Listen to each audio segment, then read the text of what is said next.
Hello, my name is Matthias Cavodi. I'd like to welcome guys to my channel. Today we're going to talk about music. Another thing that I feel really passionate about. I do these top 10 rankings of my favorite albums from a certain band every once in a while.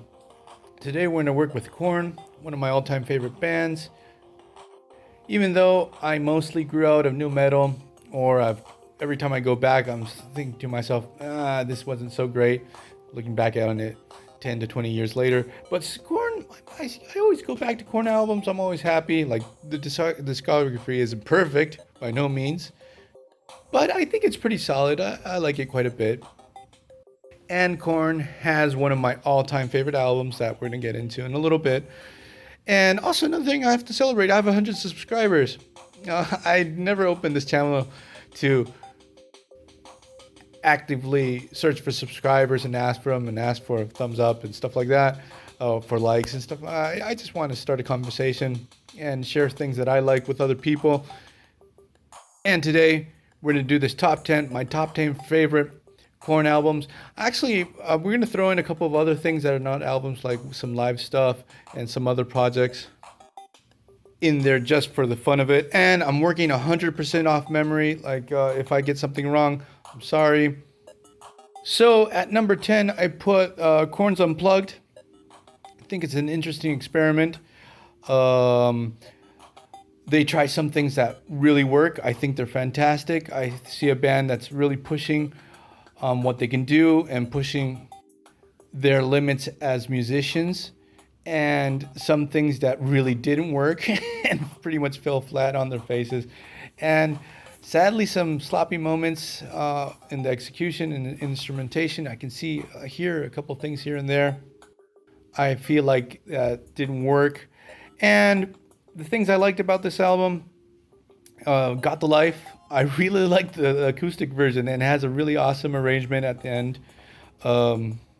Some of the reinterpretations of the Korn songs into acoustic, like, that's not an easy feat to make those songs work in an acoustic mode, and some of them sound really awesome.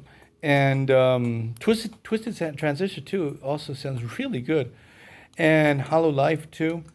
But Blind, at least for me, it doesn't work. The guitar solo sort of falls flat.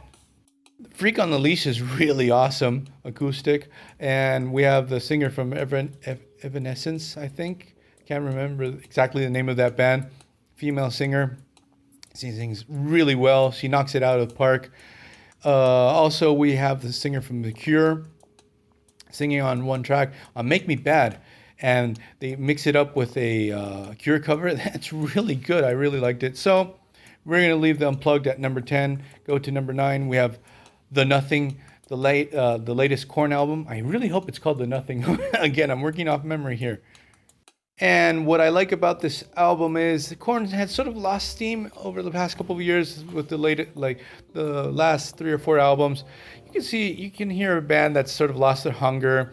They're really playing it safe. And with their latest album, it's really dark. It's sad because much of, at least for Jonathan Davis as a singer, he draws a lot from what was happening to him in his personal life. I think that his ex-wife, she passed away during some pretty complicated circumstances. I think she had issues with drugs. And so this album it's really heartbreaking to hear some of the things that Jonathan Davis sings about and what he's trying to share with the audience. Production of the album is really dark. The band sounds really solid. They don't try or experiment with anything new. They're not pushing any boundaries, but the album's really solid from front to back, except for one interlude that I really didn't like. The rest of the album is freaking awesome and really solid. At number 8, I actually chose a mix. It's a weird mix of a live album and some rare tracks. It's called Live and Rare, like super original for the name. And the live stuff sounds really good, even though there's a mistake on a Freak on the Leash. There's like a minor mistake on the guitar, but the songs sound really good. The band sounds in general super tight. I love the rare tracks, the B-sides that were pulled from Korn albums, more of their earlier stuff, especially Proud. That song is freaking visceral. It's probably one of the heaviest songs within the whole Korn catalog. You have Another Brick in the Wall on that album, so you got a pretty awesome guitar solo there. I think there's the Metallica cover on that one. Word Up is on that Live and Rare. So I chose that one to be at number 8. Then at number 7, we have Paradigm Shift, where we have the return of Head. He had left the band due to his spiritual reawakening. He became a born again Christian. I actually got to see him on tour during that time, and that was freaking awesome. I met the guy; he's really nice. The thing is, he's back in the band, and even though the album's okay, like they play it super safe. There's like this deluxe edition with live tracks and 3 extra songs, and I really like it when bands do those type of things. You get a lot of bang for your buck. What I have to tell you about that particular album is that we have the return of Head.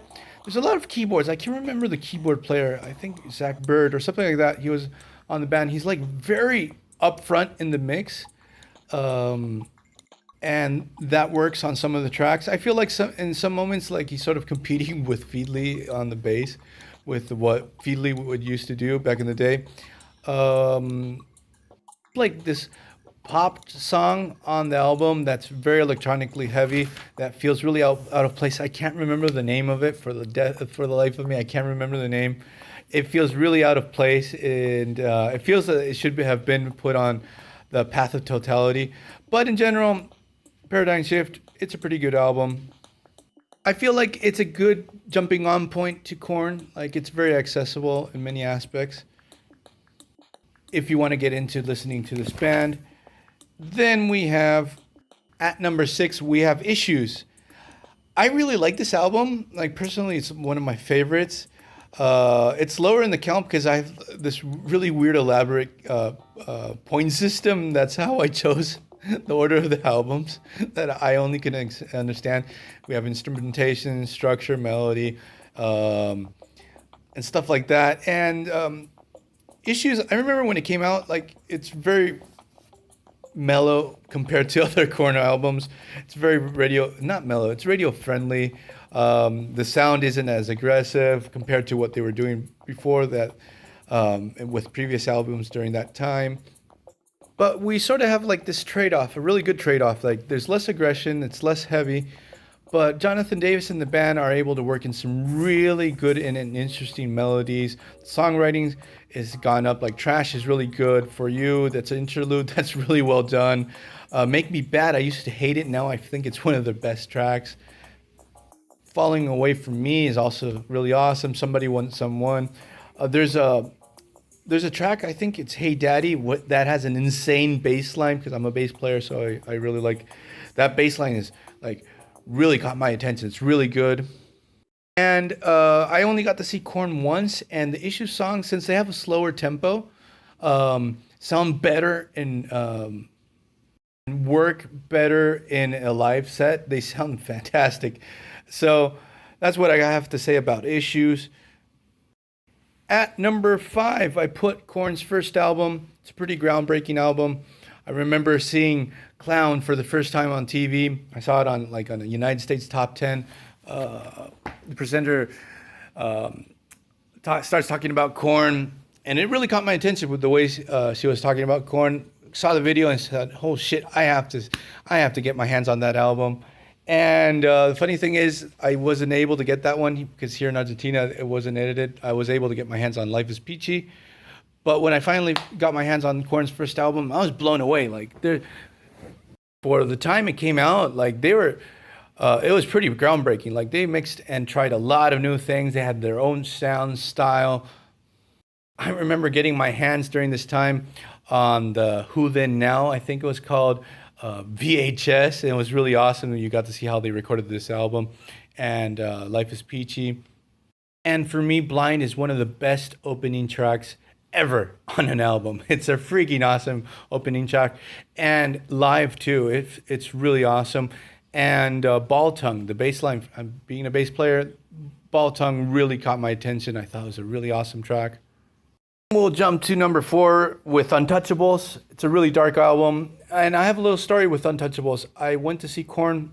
The time I went to see him live was in Chile, and it was like a couple of days before Untouchables was going to come out. The album had already leaked, so I was already familiar with all the tracks, and I was and Here to Stay was already on rotation on MTV, and we saw them, and they didn't play one song from that album. We were really pissed off. Like the show was awesome, and they sounded great, but like I always remember, it's like, man, they could have played at least Here to Stay. Fucking assholes. Ah, sorry. It was a fantastic show, anyways. But Untouchables is a really dark album. Jonathan Davis really pushes his voice on this. Like you can hear him going for those high notes. David Silveria with the drums, he's using octapads and electronic drums that really work. Feely doing these weird bass fills here and there. There's a nice, really good slow track on this, like a type of ballad. I can't remember the name, but it was really good. Some of the heavier stuff like sounds really thick, like the guitars are really present. It's not as visceral as other albums, but Untouchables, really awesome. But like lyrically, you can hear like Jonathan Davis is pretty much running out of ideas. He's repeating, regurgitating stuff. It's like the first phase of Korn ends here. Is like everything they did was pure gold up until this moment. One track, they actually repeat a chorus from a B-side called Kick the PA. They repeat that, I can't remember the name of the track, but the chorus that's repeated, that's something I really don't like. And there's like one very electronic type of song that doesn't work for me either on this album. At number 3, we have Life is Peachy, which I remember when I saw that video of Korn, I saw Clown. I went to my friend that had all the albums. I said, hey, lend me a Korn album. He gave me Life is Peachy. Twist came on and said, oh shit. That scared the hell out of me. And that album's freaking awesome. It's very visceral, very organic. The drum and bass on that album just kill it. It's very loose, very funky at moments. It's an incomplete album. Like you don't hear a complete track list on that. You can tell they entered the studio in a hurry. But Adidas has a freaking awesome melody to it. Good God is one of their heaviest and most visceral stuff they ever put out. T2. What else can I say? No Place to Hide, Mr. Rogers, they're all freaking awesome. Really love the drum sound and mix on that album. And I have to say, I like David Silveria more than Ray Luzier.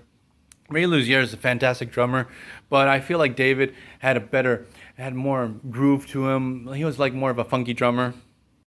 At number 2, I put See You on the Other Side. It's a really weird album.